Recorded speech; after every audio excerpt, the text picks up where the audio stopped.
बहुत आभार। और आपने मुझे जितना देर से उठाया, ईश्वर आपको उतना ही देर से उठाए और आप 100 सालों तक जिए। क्या बात। और बहुत बहुत शुक्रिया। अदब। और और जहाँ पे वाहिद अली वाहिद जैसे शायर पढ़ लेते हैं, अदब ये कहता है कि वहाँ का भी सम्मेलन समाप्त हो जाना चाहिए। लेकिन ये ट्रेन चला रहे हैं दमदार बनारसी साहब, तो जिस रूट से ले जाएं उसी रूट से जाना होगा। वाहिद जी की कविता तो शुरुआत है कि यहाँ से हिंदू मुस्लिम एकता की जो फसल इन्होंने लगाई है, अब हमें उसे और पोषित करना है, तो आप इसे समापन न कहिए। उठ जागरी बेटी, उठ जागरी बेटी। क्या बात है। इतने खूबसूरत थीम को लेके हमारा कुशीनगर महोत्सव चल रहा है और अपनी ऊंचाइयों को पा रहा है। मैं बड़े भाई विनय राय भैया जी को बहुत बहुत आभार प्रकट करती हूँ, उनकी पूरी टीम को नमन करती हूँ। और रचना पढ़ती हूँ, जब एक कवियत्री मंच पे आती है तो उससे उम्मीद किया जाता है कि वो प्रेम की रचना पढ़े, श्रृंगार की रचना पढ़े। तो मैं प्रेम की रचना पढ़ूंगी, लेकिन उस प्रेम की जो सबसे सुंदर है, सबसे पवित्र है। क्या बात है। पढ़ती हूँ, आपका समर्थन चाहूंगी। स्वागत। कुर्सियां खाली ज्यादा हो गई हैं, तो सारी जिम्मेदारी आप लोगों पे है, सुनिएगा। स्वागत। राग द्वेष बिसरा कर आओ, देश राग को गाया जाए। राग द्वेष बिसरा कर आओ, देश राग को गाया जाए। वंदे मातरम, वंदे मातरम, नित्य यही दोहराया जाए। बहुत आभार। वंदे मातरम, वंदे मातरम, नित्य यही दोहराया जाए। सत्यमेव जयते हो हरदम, जनगण मन का मान रहे। सत्यमेव जयते हो हरदम, जनगण मन का मान रहे। अब भगत सिंह पूजे जाए, पर गांधी का सम्मान रहे। भगत सिंह पूजे जाए, पर गांधी का सम्मान रहे। गर्व तिरंगे पर है, हमको दुनिया को बतलाया जाए। वंदे मातरम, वंदे मातरम, नित्य यही दोहराया जाए। जैसे रजनीश भैया बैठे हैं, आप लोगों जैसे गिने चुने लोग हैं और उनकी संख्या हजारों में है, जो बेटियों के पांव पीछे की तरफ से खींचते हैं। मैं इस मंच से सीधे सीधे वहां प्रश्न करती हूँ जहां बैकुंठ में भगवान बैठे हुए हैं, श्री कृष्ण है, केशव है। मैं सीधे उन्हीं से पूछती हूँ, और अगर मेरे प्रश्न सही लगे तो आप सबका साथ मुझे चाहिए। देखें,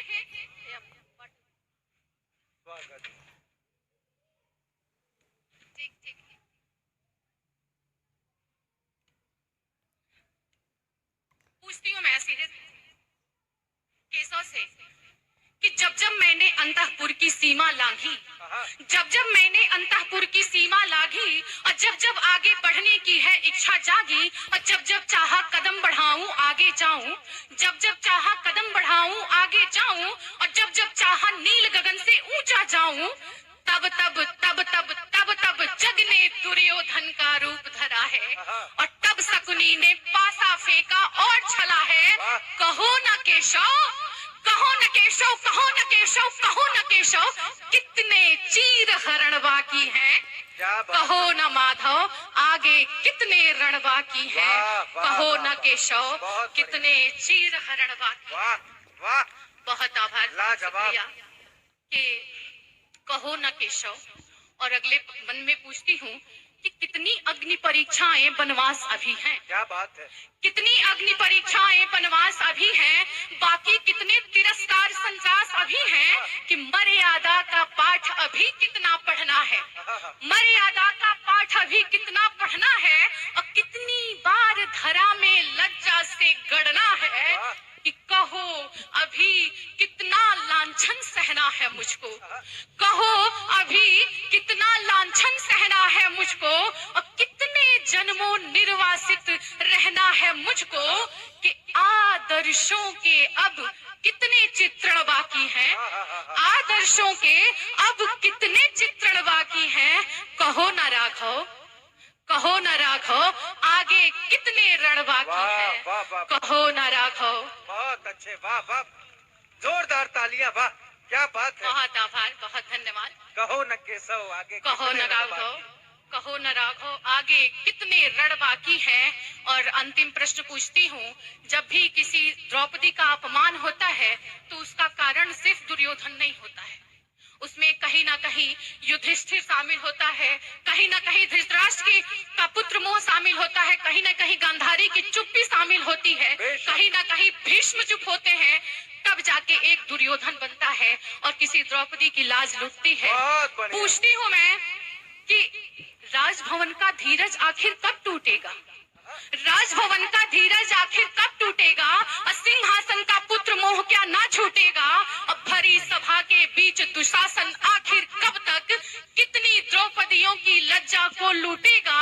अब कितनी बार अहिल्या को जड़ होना होगा, कितनी बार अहिल्या को जड़ होना होगा, कितनी दामिनियों को जीवन खोना होगा कि अभी भीष्म के बोलो कितने प्रण बाकी हैं? कहो न माधव, कहो न माधव आगे कितने रण बाकी हैं? कहो न माधव आगे कितने रण बाकी हैं? कहो न केशव कितने चीर हरण बाकी हैं? कहो न केशव कितने चीर हरण बाकी हैं। और एक गीत पढ़ती हूँ, स्वागत, और आप सबसे अपील करती हूँ इस गीत के माध्यम से कि स्त्री या बेटी जो भी है वो श्रृंगार की विषय वस्तु बस नहीं है, सिर्फ प्रेम की विषय वस्तु नहीं है, उसे गीत गजल या छंदों में बांधा ना जाए, उसको हार कमरबंद में ना बांधा जाए, उसे उसकी पूरी उड़ान उड़ने दिया जाए। कहती हूँ कि इन्हें ना गीत गजल छंद में बांधो साहेब, क्या बात है, वाह वाह वाह, इन्हें ना गीत गजल छंद में बांधो साहेब, इन्हें नहार कमर बंद में बांधो साहेब, इन्हें बहने दो अपनी राह में ये नदी सी है, इन्हें बहने दो अपनी राह में ये नदी सी है, मचलती धार को ना बंध में बांधो साहेब, मचलती, बहुत आभार भैया, मचलती धार को ना बंध में बांधो साहिब, इन्हें न गीत गजल छंद में बांधो साहिब। और अगले पंक्ति में कहती हूँ, है यही माँ यही बेटी है यही बहना है, मेरी बहनें बैठी हुई है यहाँ पे, कि है यही माँ यही बेटी है यही बहना है, इन्हीं की छाँव में पलना है बढ़ना रहना है, इन्हीं की छाँव में पलना है बढ़ना रहना है, इन्हें पर्दे दो इनके इनका गगन लौटा दो, इन्हें पर्दे दो इनके इनका गगन लौटा दो, स्नेह में बांधो न सौगंध में बांधो साहिब, स्नेह में बांधो न सौगंध में बांधो साहिब, इन्हें न गीत गजल छंद में बांधो साहिब। और अंतिम बंद में कहती हूँ, वक्त पड़ने पे ये दुश्मन से भी लड़ सकती है, वक्त पड़ने पे ये दुश्मन से भी लड़ सकती है, चांद छू सकती है मंगल पे उतर सकती है, चांद छू सकती है मंगल पे उतर सकती है, और नन्ही कलियां हैं इन्हें खिलने का मौका दे दो, नन्ही कलियां हैं इन्हें खिलने का मौका दे दो, खुशबुओं को नहीं अनुबंध में बांधो साहिब, खुशबुओं को नहीं अनुबंध में